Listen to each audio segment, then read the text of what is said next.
പ്രിയപ്പെട്ട സുഹൃത്തുക്കളെ, ലോകത്തിൻ്റെ നാനാഭാഗങ്ങളിൽ വീണ്ടും ഇരുട്ട് വ്യാപിക്കുകയാണ്. കണ്ണടച്ച് ഞാൻ ഇരുട്ടിലാണ്, ദുഃഖത്തിലാണ് എന്ന് പറയുന്ന മനുഷ്യൻ കണ്ണ് തുറന്നു നോക്കാൻ ശ്രമിച്ചാൽ, കണ്ണ് തുറന്നു നോക്കിയാൽ വെളിച്ചം അവൻ്റെ മുൻപിൽ നിറഞ്ഞു നിൽക്കുന്നതായി കാണാം. ഇതാണ് റബീഉൽ അവ്വലിൽ നാം ചെയ്യേണ്ടത്. ദുഃഖങ്ങൾക്ക് അവധി നൽകുകയും ദുഃഖത്തോട് വിട പറഞ്ഞ് സന്തോഷത്തിൻ്റെ പൂക്കൾ വിരിയുന്ന ഒരന്തരീക്ഷം നമ്മുടെ കുടുംബങ്ങളിലും വീടുകളിലും രൂപപ്പെടുത്തിയെടുക്കണം. അതിനുള്ള സന്ദർഭമാണ് റബീഉൽ അവ്വൽ. നബി സല്ലല്ലാഹു അലൈഹി വസല്ലമയുടെ ഓർമ്മകൾ നിറഞ്ഞു നിൽക്കുന്ന ഈ മാസത്തിൽ കഴിഞ്ഞ റബീഉൽ അവ്വലിൽ നേടാൻ സാധിക്കാത്തതൊക്കെ നേടിയെടുത്താലേ നാം രക്ഷപ്പെടുകയുള്ളൂ. ഒരു സാധാരണ മനുഷ്യൻ എന്ന നിലയിൽ തിരുനബിയെ കാണുന്നവർ തികഞ്ഞ നഷ്ടത്തിലും പരാജയത്തിലുമാണ് എത്തിച്ചേരുക. കാരണം എല്ലാം കൊണ്ടും ആ നേതാവ് പ്രത്യേകത ഉള്ള വ്യക്തിയാണ്. കുന്തും ഖൈറ ഉമ്മത്തിൻ ഉഖ്രിജത്ത് ലിന്നാസി എന്ന ആയത്ത്, ആലു ഇമ്രാൻ 110 ആയത്ത്, അതിൻ്റെ തഫ്സീറിൽ നോക്കിയാൽ നമുക്ക് കാണാം, ഇമാം സ്വാബി രേഖപ്പെടുത്തി, കുന്തും ഖൈറ ഉമ്മത്തിൻ, ഓ മുസ്ലിം സമുദായമേ, നിങ്ങൾ ഏറ്റവും ഉത്തമരായ ആളുകളാണ്. നിങ്ങൾ ഉത്തമന്മാർ ആണ് എന്ന് പറഞ്ഞതിൻ്റെ കാരണം വിശദീകരിച്ചുകൊണ്ട് ഹദീസുകളുടെ അടിസ്ഥാനത്തിൽ തഫ്സീർ സാവിയിൽ കാണാം, വശറഫഹുമുല്ലാഹു ബിശറഫി നബിയിഹിം, നബിയുടെ മഹത്വം കൊണ്ടാണ് നബിയുടെ സമുദായത്തിന് മഹത്വം അള്ളാഹു നൽകിയത്.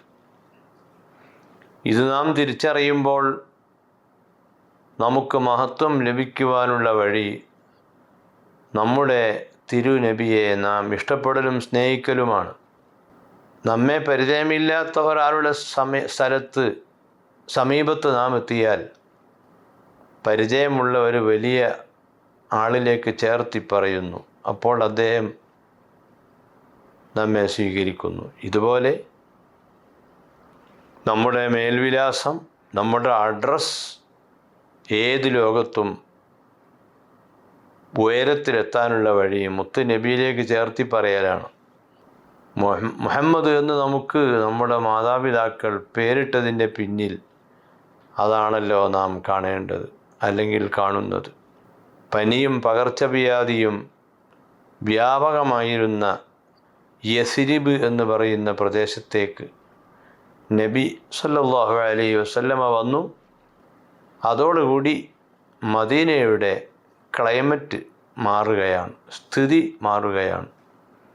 അത് ബർക്കത്തിൻ്റെ നാടായി മാറി.